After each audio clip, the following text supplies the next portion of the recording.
Welcome to Healing Solidarity, a conference about reimagining international development. I'm Marianne Clements, initiator of this conference, writer and consultant, and facilitator of the Replenishment Room.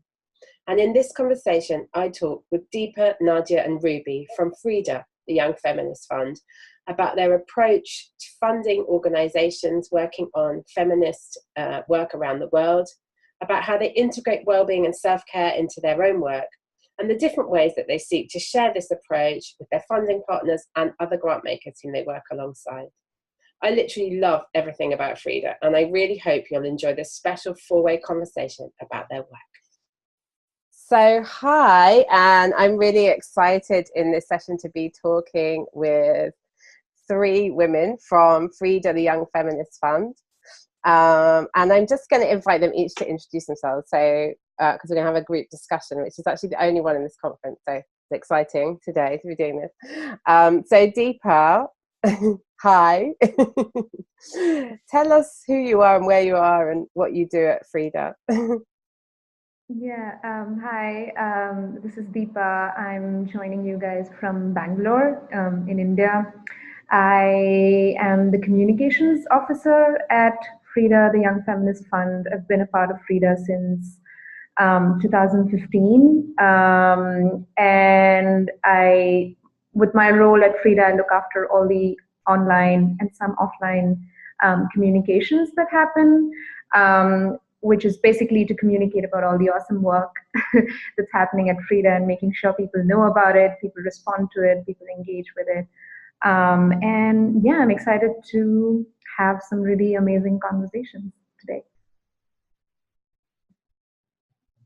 Thank you, Deepa. It's good to have you with us. And I'm going to invite Nadia to tell us about you as well. I'm Nadia. I'm FRIDA's Communities and Culture Coordinator, one of them. We are co-coordinators. And I'm originally from Morocco, but I live in Tunis. At FRIDA, I work across the different communities, working on building sort of a collective culture that's based on our values, and that really responds to the needs and gaps that we seek to fill at FRIDA. So I work a lot with our board and advisors and grantee partners, and of course with the staff. Awesome, thanks Nadia. And we've also got Ruby with us. So hi Ruby, it'd be good to hear from you, who you are and where you are as well. Okay, great. Hi, everyone. I'm Ruby. I'm one of the co-executive directors at FRIDA.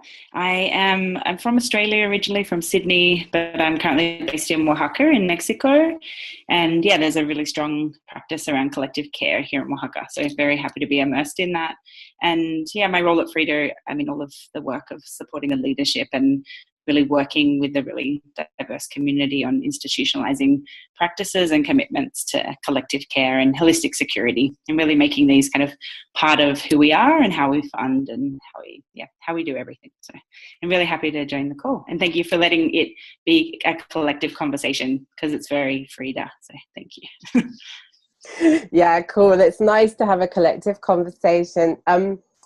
Just to get us started, I think it'd be great just to hear a bit more about who FRIDA are, what do you do? I know a bit about that, as you know, but our listeners won't do. So it'd be great just to have an introduction to how you work and what it is you do at FRIDA. Yeah.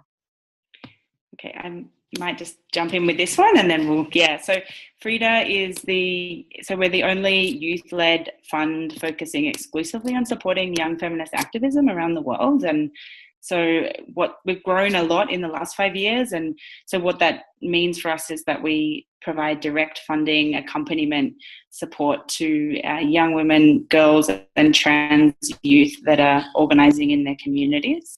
So we provide flexible funding that's really accessible, particularly to groups that are informal or unregistered, and in hard to reach places. And I think for us, in addition to direct funding, a lot of our work is around supporting them in articulating a clear practice on collective care, security, working with them to make sure that they have the funding and that they have the relationships and networks to really to further their work. So I think the funding is crucial for FRIDA, but also, you know, how we do that funding. We also have a participatory grant making process. So we have young people actually who apply making decisions about funding and where it goes. So a lot of our work is around how we embody our feminist politics and our values and decentralized decisions and, you know, decentralized power. So, and that comes into our practice on collective care as well as grant making and also pushing, you know, the status quo in the philanthropic and funding field as well. Great. Not sure if anyone wants to add. Does anyone want to add?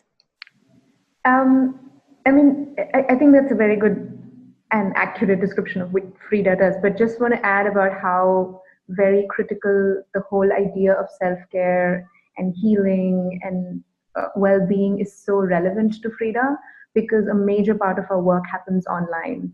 The entire community of FRIDA, which is like quite huge. We have staff members, we have grantee partners, advisors. Everybody is everywhere. We're all over the world. We often get asked, where's your office? This is our office, wherever we are joining you from. And so I think, you know, this whole conversation around care becomes so much more important in the context of FRIDA, where we are the ones deciding our working hours. We are the ones disciplining ourselves. We are the ones taking breaks, asking each other to take breaks. So it requires a lot of self-disciplining and unlearning, and that's why I think it's such an important and relevant conversation to FRIDA, where we rely on the online world and technology so much. Great, thanks, Deepa. I think one of the things that's been really interesting to me about your work is that way in which you try, I think, or I perceive looking from outside, that you have been able to really think that self-care conversation through in that organizational way, as well as the kind of personal way. I think a lot of people have thought about, like, I should care for myself more, but doing that organizationally, I think, you know, takes some leadership and takes some kind of collective energy. So I'd love to hear more about that during the course of this conversation. But before we kind of jump into all of that, I wanted to just ask you to just say a little bit about the participatory grant making model, just for people listening that might be thinking, what's that about? Just to sort of orientate them to how FRIDA makes decisions about money and what it means to kind of attempt to have power, you know, in funding in a different way. I can jump in. Okay, and feel free to add, Nadia. Sorry, I was just reading the chat. So FRIDA has, I think, one of the largest global participatory grant making processes. So we work in 7 languages, so Spanish, French, Arabic, Russian, Portuguese, Mandarin, and English. And we have an open call for proposals, and groups can apply online, and then they can also send applications to us. And basically, once we have a peer review process, there are around 50 advisors who are reviewing applications with us. Once they are, you know, confirmed that they fit our criteria, we then have an online review process where groups can peer review each other's, like a summary of their application in the language that they applied in. And it's usually done by sub-region. So like the Caribbean might vote, or, you know, parts of South Asia might vote, and it's really global. So we get up to around 1,000 applications each year, and then groups have a couple of weeks to peer review in their group and collective, and then to provide a voting of their top 5 and why. And it's based on, you know, trusting them to really know the priorities in their regions and in their context, and that they're the best place to make decisions about where resources should go. And then we tally up the vote and then do further like due diligence, you know, discussing with our advisory committee. And then from that, we have a list of finalists. And we're very close to be announcing our next cohort of grantee partners, which is around like 80 organizations that are amazing. So that's a bit about it. Wow.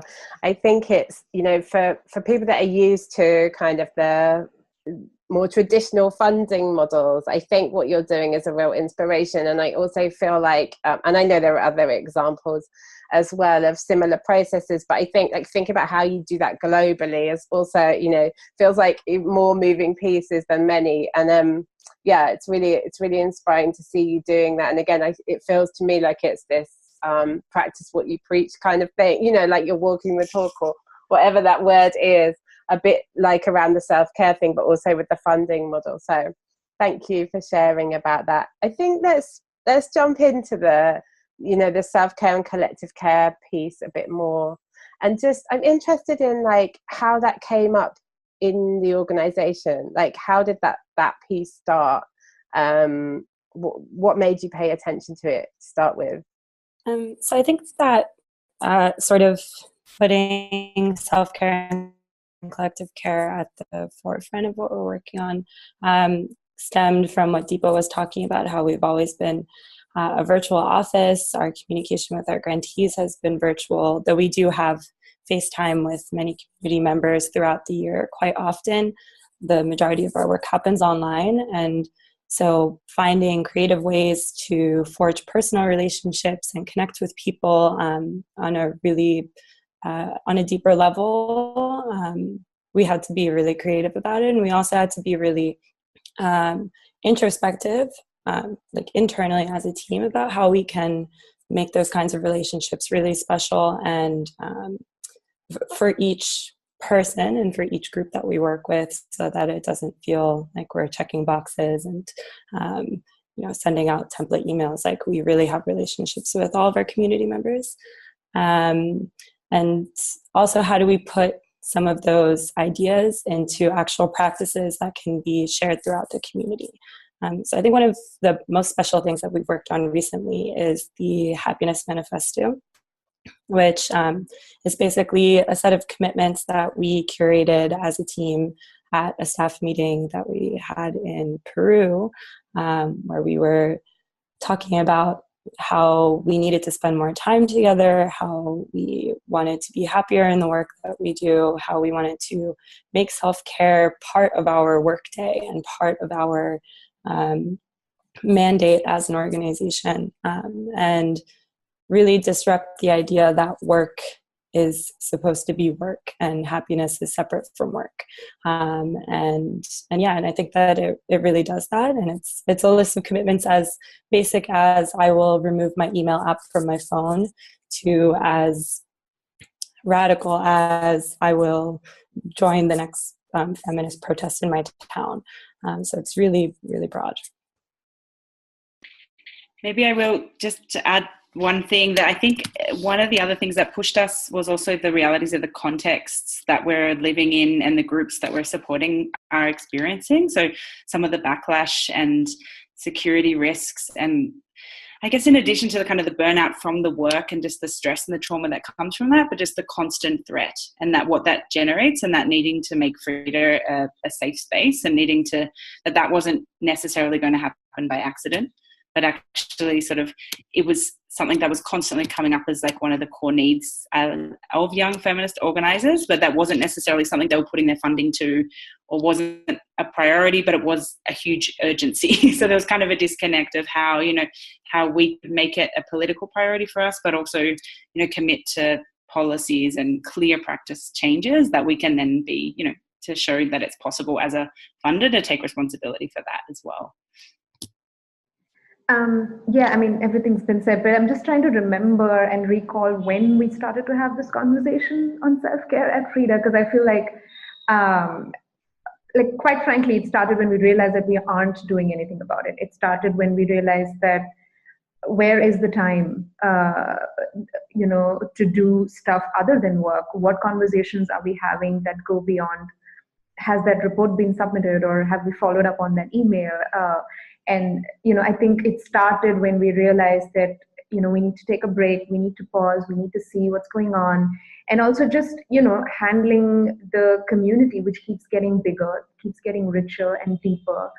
It's not 10 people anymore or 20 people anymore. It keeps growing, and we want to make sure that all these relationships are handled the way they should be, while also not being overwhelmed by it. So, I just put that link over there. I think that was the start of the conversation, I believe, because people started to talk about what can we do to make sure that we have each other's back, that we take constant breaks, what kind of examples are we setting as a young feminist organization, particularly as a young feminist organization, because if we get burned out at this stage of our life and careers, then what is left of us, and we don't want to move to a different role or a different organization when we're already burnt out. So I think the realization happens when you see that there's a lack of it, and then you do everything that you can to make sure that it never happens again. And yeah, I mean, something so basic which Nadia talked about, which is the happiness manifesto. How much of happiness are we talking about when we talk about our work? Are we having enough conversations about, are we happy doing what we're doing? Is our community happy? Is this work making us feel happy? If not, what is it that's going to make us happy? Something as simple as, unplug your work emails, or have good breakfast every single day, because sometimes you forget to do that because, oh, we have a 7 a.m. call or a 9 a.m. call. So just like simple things, it seems very simple, but when you actually do it, it's pretty revolutionary. Yeah, I'm interested in some of those practical things for people to hear who are listening around, like how you manage the different time zones and stuff, because I know you are literally based all over the world, and your partners are all over the world. I know that your funding partners. So what does care look like in that context beyond taking the emails off the phone? Are there more things in your working practices that help support you with that? Maybe I'll just, there's many things to say. I guess one thing I will say that it's a constant learning and renegotiation process. So I think that, like, coming to terms with that it is, you've never sort of unlearned everything. So I think being comfortable with that and not being too hard on yourself I think has been really central to how we support each other. But also tough love, like calling each other when you're like, hey, you shouldn't be online so late. But I think also an awareness of the team. So for me, someone who moves between Australia and Mexico, like having a team that respects my time zones and tries to accommodate that and works collaboratively with like checking what time it is before they contact me, really basic stuff is like huge actually, and how that can transform your happiness and just your well-being when you have a bit of time in the morning to see the sunlight, and that you have someone who's actually checking on you to make sure that you're okay, particularly in a virtual setting. I think is like people can be really isolated. So I think for us, like how to do this work virtually and support each other through, buddying systems, things like that has really been key, but also just like a collective awareness of what's, what is fair and where the boundaries are, I think, for people, particularly where they're based and what that means. Nadia, you wanna?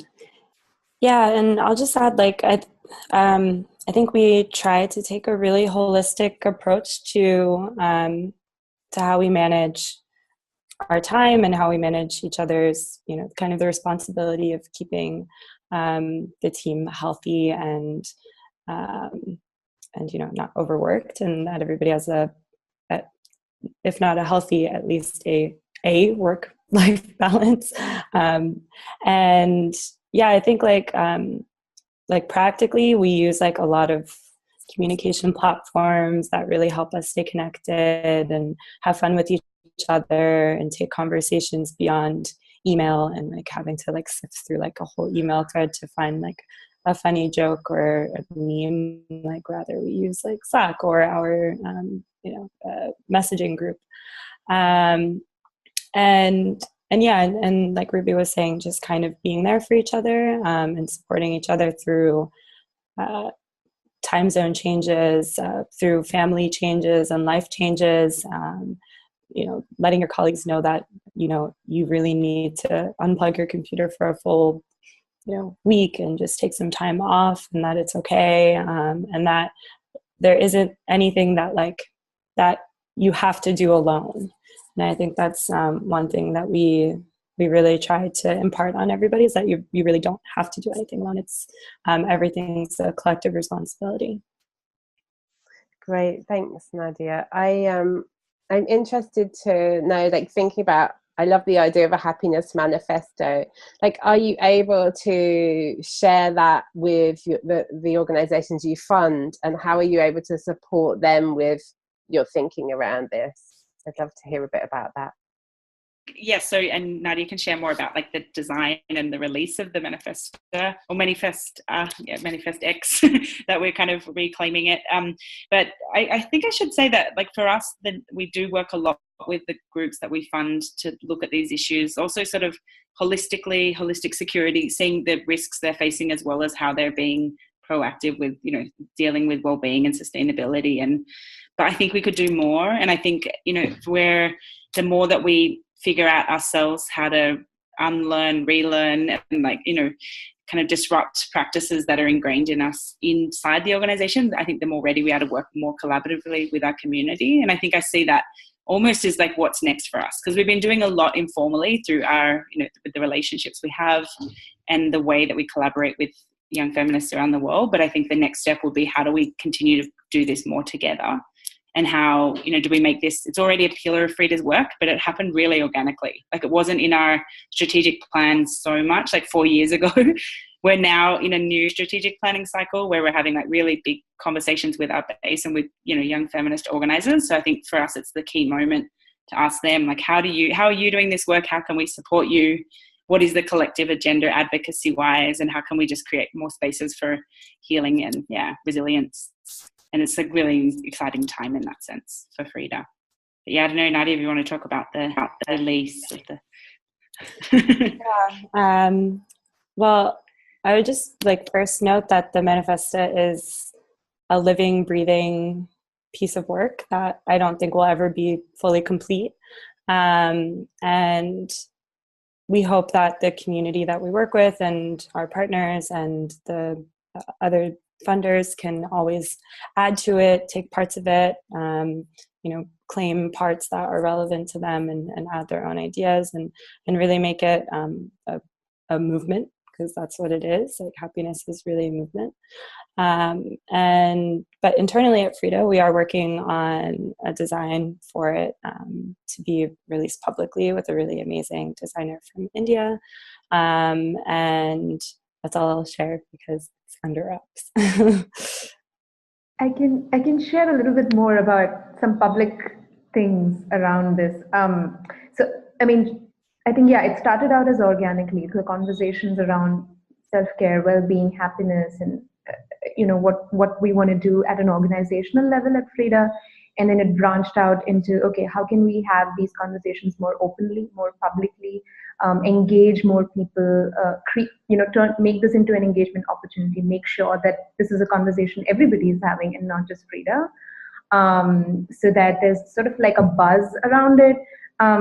So like last year we did these solidarity storms, which were like just moments, we call them moments in the movement, where, you know, you sort of take a break, take a pause and try and, you know, unpack certain concepts that are super relevant to the feminist movement.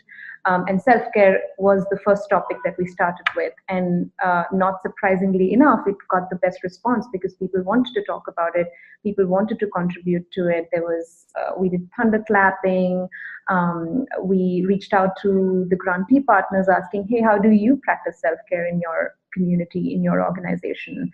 And, you know, we got some responses. We got some selfies that they shared with us saying, hey, thanks for sending this email because that reminded us to take a break. You know, we put together certain resources. So just like trying to give it the digital space that it needs so that more organizations and individuals are talking about it.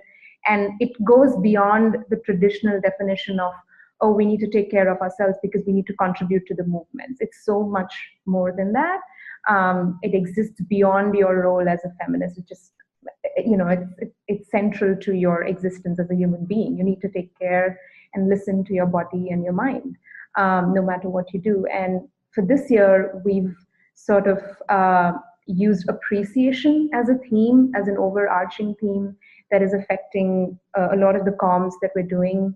On International Women's Day, we started out with something that we call the Memory Project, where we created a moment to sort of acknowledge and appreciate people who started FRIDA, and just like pay our homage, pay our respects, and just be mindful of the fact that FRIDA is what it is today because a bunch of young feminists came together a certain amount of time ago and thought of the idea that we need a young feminist fund.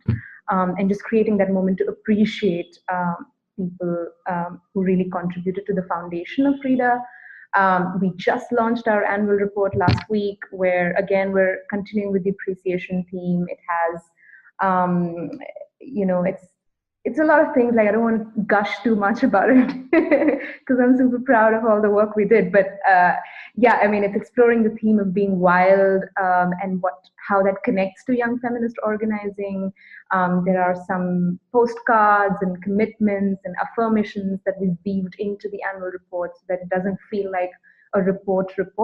And it's again a moment to appreciate the fact that, young femmes are doing awesome work, and let's applaud that, and let's take a moment and mention that.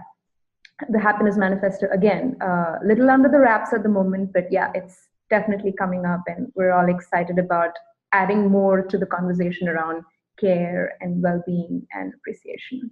Yeah. I might just say, in terms of appreciation, just very quickly to share that we've also, a lot of our work has been in collaboration, of course, with other organizations. And like one particular partner we've worked with quite a lot is Urgent Action Fund, like the sister funds, but also particularly the Latin America Urgent Action Fund, and just on collaboration in funding spaces. So I think for us that's, and also feminist movement spaces. So the Encuentro Feminista in Latin America, and also it's like the EDGE funders meeting and other funders spaces where, presenting our colleagues and colleagues from Urgent Action Fund have presented like a survey that organizations can do to do a mini like assessment of how they're tracking with collective care, kind of like an organizational audit, very mini. And that's sort of like providing those sort of tools, working on them collectively with other organizations is also like we see how we can contribute of just, showing what we've learned, but also just continuing to learn together collectively with other organizations and just other, activists. I'm thinking about how you sort of support and influence others. I'm interested in the kind of conversation around how you fund self-care, because I think, or collective care as well, is something I've been thinking about a lot. Like, there's one thing which is like, how do I look after myself, but how do we look after each other as well?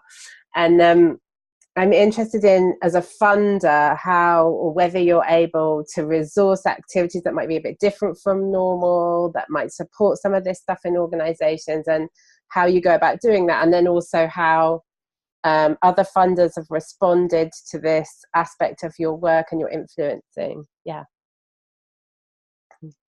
So Nadia, do you want to start us off? Then I can add anything. I'll talk about a little bit about our grantees.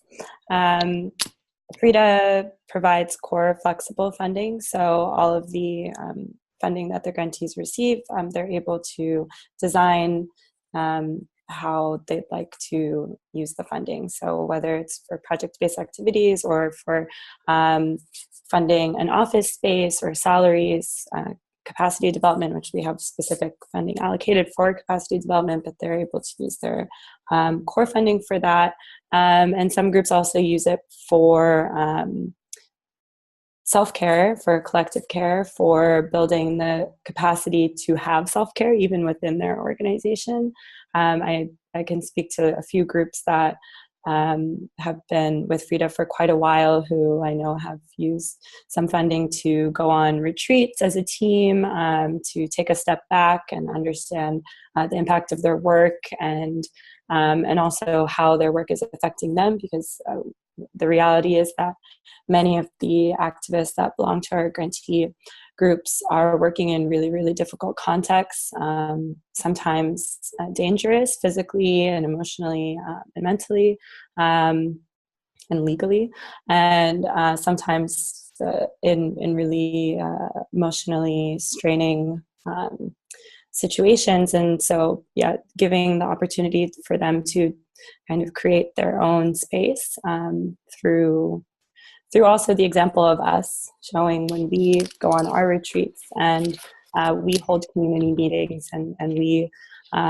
integrate self-care space and space for reflection and for discussion around self-care and collective care. That really sets the example for our grantees to do the same. So I think that it's a constant exchange where we're learning from each other about what are the best practices and the best ways to go about it. But in terms of like how we actually fund that, it's open and it's flexible for grantees to to do that. And we just keep an open conversation with them about their needs and challenges and how they could respond to that. Maybe just to add on, like, how we fund our own, like, the internal sort of institutional practices and the commitments. I think, like, we've done that, to be honest, to date, like, kind of on a shoestring. And I think it's like an interesting opportunity for us to look at, okay, how do we resource this work, and how do we make sure that we, like, budget properly for it? Because it's been like an iterative learning process, and that's just being honest, that I think sometimes it requires us to push ourselves of, like, how much does this work cost? What is the value that it brings? And it's, small amounts of money that actually leads to really transformative changes in the organization. So how do we, quantify that actually? And then how do we show the value of it that goes far beyond, it means that it sustains us and makes us okay and make sure that we are supported. And so I think, getting better at, like, budgeting for that, and then being really clear and political about, like, what that actually costs, and seeing that as part of our advocacy to other funders. And it's a constant learning process. But I think particularly, like, how we value what it means to really dedicate time to this, because it often means that you need to make space, and that might mean dropping other things. So, but recognizing that it's not just a nice thing to do, or, like, have a bit of yoga, like, it's actually, like, yoga's great, but I mean, it's much more of a political commitment, and it has a real value for the organization and for the movements that we're working in. I just wanted to add with the examples of the meetings, the physical meetings that we do at FRIDA, how that has changed. The structure and the agenda that we have for these meetings have changed over the past couple of editions of meetings that we've had. Like, every time we try and restructure, try and make sure, okay, and especially for a team that's working so virtually, if you're meeting once or twice a year, there are a lot of things to discuss, a lot of things to plan and strategize and put our heart and soul into it, because, oh God, we're meeting and this is not going to happen within the next 6 months. So we need to really make use of the time. But it also means that we want to make sure that we have time to just hang together and have discussions and chats, and maybe go clubbing together, or just like discuss our relationship problems, or whatever, anything that makes us feel connected to each other. So just restructuring how we do our meetings, putting in plenty of time for breaks, making sure that we don't rush into certain sessions, have self-care hours where you are free to do whatever you want. Let's not do any work during that hour. And then even when it comes to budgeting for it, even doing stuff like trying to make sure that there are smaller team meetings. Like, we had an RMAC meeting which happened for the first time. We were able to budget for it and make sure, and when I say meeting, it's also like a mixture of retreat and meeting, because, okay, a smaller team coming together in a physical space, connecting with each other, doing some skill sharing, doing some self-defense together, or sharing about what book we're reading right now, even those kind of conversations, and finding the time to do that, which actually does impact the budget, because what you could have done in 3 days, we stretch it to 5 days so that everything has the time it needs. And I think, it's a very experimental work. We're learning as we grow. With each team meeting, we come back and, we could have done this, and we try and do that in the next one. So the Happiness Manifesto actually emerged very organically from a team meeting where we decided to just, write our commitments on the whiteboard, and we're like, okay, let's make this public. I want to ask about the benefits, and this is my passion, so I sort of see them. But I'm thinking, like, people listening, like, who might be in an organization where these things aren't the conversations that happen day to day, or they're very rare. And knowing that, as you spoke to, sometimes this means things take longer, right? It takes time to make this sort of commitment. What would you say are, like, the benefits for FRIDA in taking this approach, in seeing this as political and part of your work for FRIDA, and I guess beyond FRIDA? But, like, what would you articulate as the benefits of doing things this way?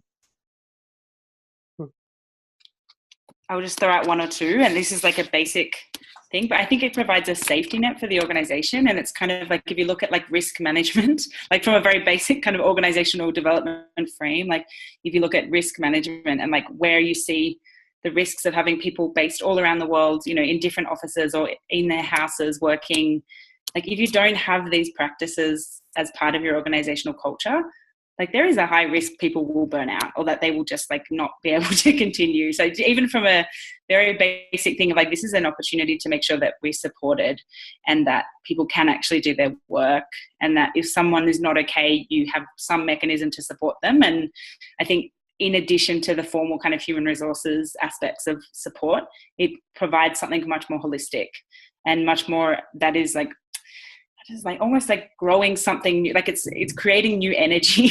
Like when you create that space for people to collectively like problem solve and hold each other accountable, like what it kind of horizontalizes and flattens processes and decision making, because it means that we're all accountable to each other.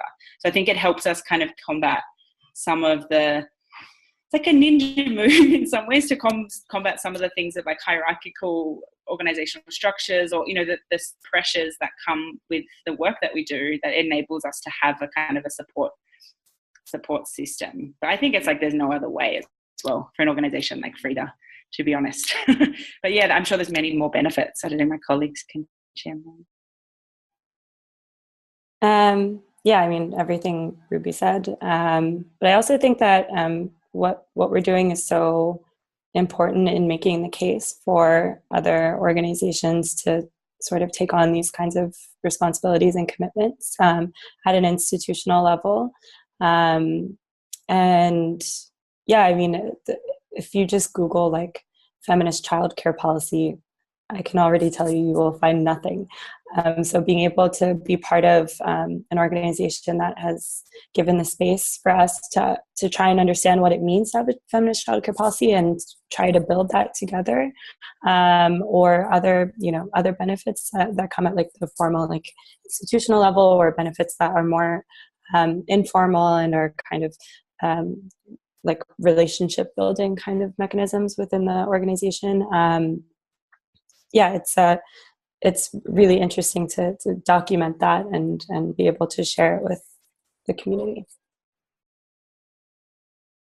Yeah, I just want to add one thing, and thinking more from a personal feminist standpoint, which is, I mean, to me, the most obvious benefit of doing things this way is to counter any kind of disillusionment that happens when people join the movement. For a lot of us, it's happened, like we started off like that, thinking, you know, is this why we signed up for it?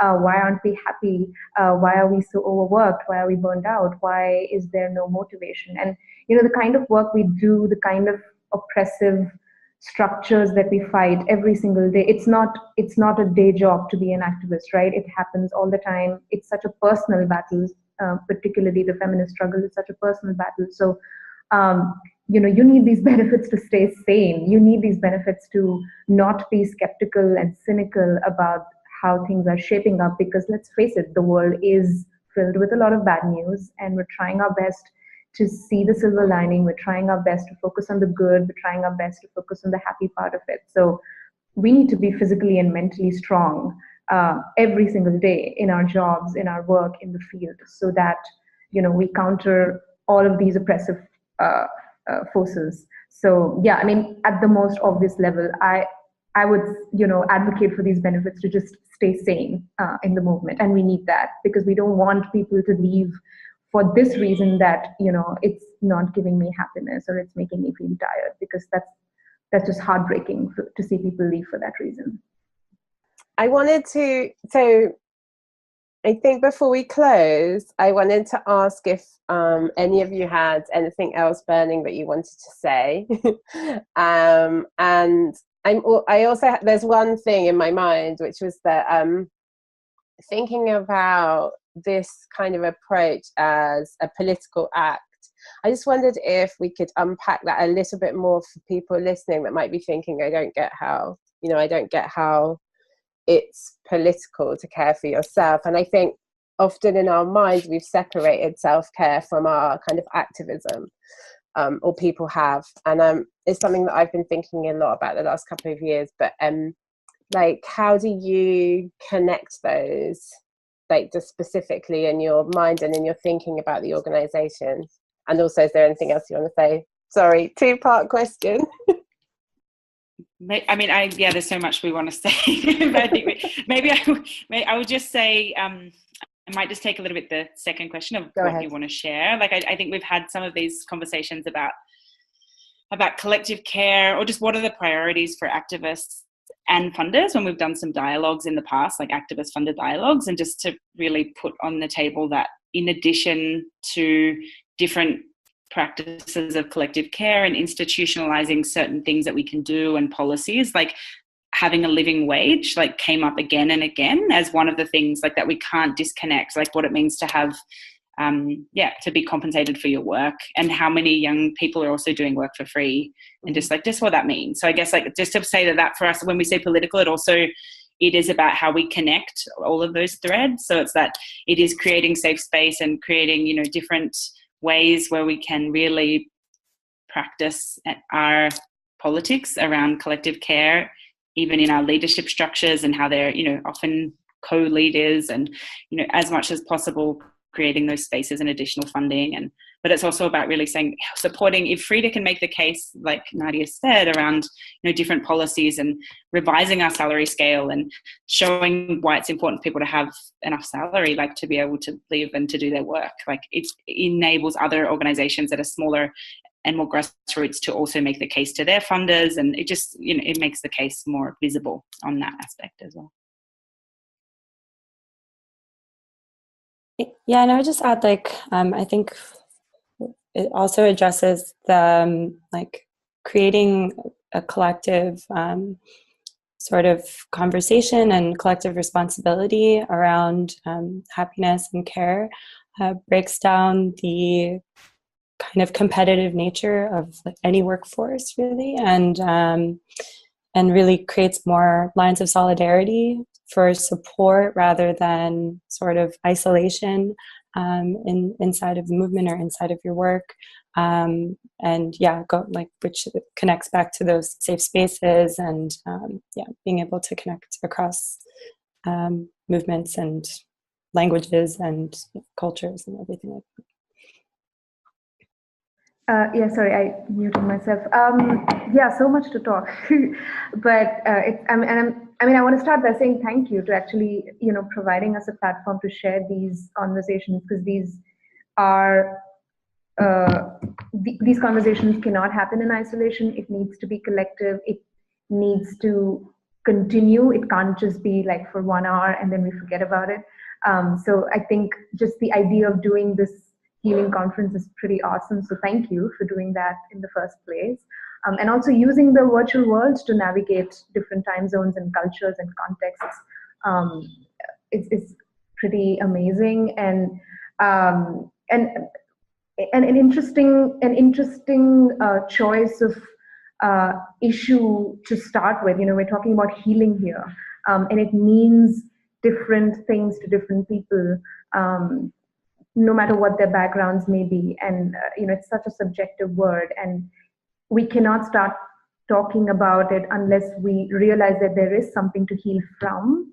And only then can we say, okay, yeah, we need to fix this, or we need to work better at this, or, you know, all of that. And so many floating topics in my head, but just adding to what Ruby said about labor, you know, when it comes to young feminists in particular, where so much of labor happens invisibly, so much of labor is emotional.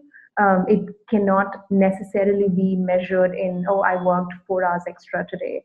It's also very, very emotional, what you give to the organization, whether you're young or old, but just, you know, bringing that up into the conversation as well.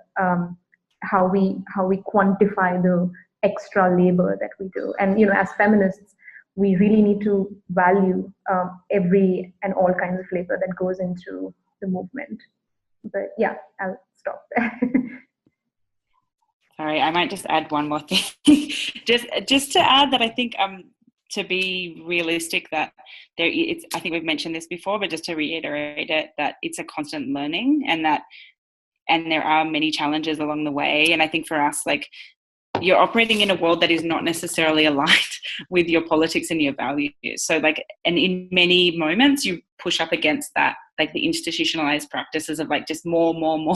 So like what that means and how to just question and create space to critique. And I think we have really amazing practices that we're realizing and co-creating, but we also do have a lot of work. And to be honest, like that's one of the things that I'm still processing, and how to address like the quantity of work and the opportunities and the excitement, because it continues. It's, you know, it's obviously connected. So I think the learning there and the humility of like recognizing there's just so much more learning to be done. And like, I think you're putting this together, the struggle of saying no, you know, how you like, and really bringing that into your daily practice of like when you engage in certain conversations and calls and everything. So, and how to say no to things that are amazing.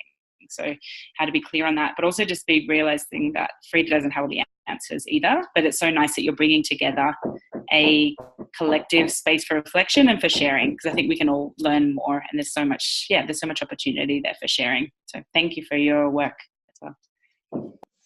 Thank you. I just want to pick up on something you said, Ruby, because I think that's something I found a lot in my own work, is this whole piece of, you know, the idea that we've got to do it all and do as much as possible and get everything done. And all of that is part of the kind of culture in many ways that I feel like I want to resist. But then there's also so much to be done in service of the change I want to see in the world. And reconciling those things feels to me, totally, like you said, like, it's a journey, it's not something you arrive at. It's not something that you just switch the light on and there you are. It's like, I see, you know, these dynamics as they show up more and more clearly. The more I think about them, the more I do the work with them, the more I see, oh gosh, here it is again. Here's this patterning. Here are the things that we're expected to do, and the ways in which our cultures actually, in many different ways, set us up to be busy, particularly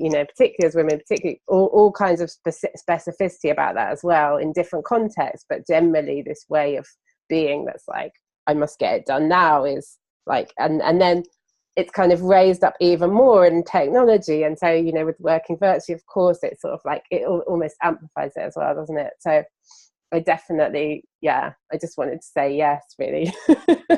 I agree. Like, it's definitely a work in progress for me too. And a conversation I want to keep having with people. So thank you all for your time today. So I think we can all unmute ourselves so we can say goodbye in a kind of, you know, collective way. Thank you so much for your time and your wisdom, all of you. And we will share, when we share this conversation in the conference, the links to your work and the things that you shared about this, so that people can see them too. So thank you. Thank you. We look forward to participating in in everything. Thank you. Bye. Bye. Bye. You've been listening to me, Marianne Clements, in conversation with Deepa, Nadia and Ruby from FRIDA, the Young Feminist Fund. And this is the Healing Solidarity Conference. Thank you so much for joining us for this conversation today. If you'd like to spend a bit more time with the ideas, suggestions and thoughts we discussed in this talk or in any of the others in the Healing Solidarity Conference, don't forget you can make a contribution to support the production of the conference and get access to recordings and ongoing conversations about these themes and ideas. Just click the link below this video to find out more. Thank you.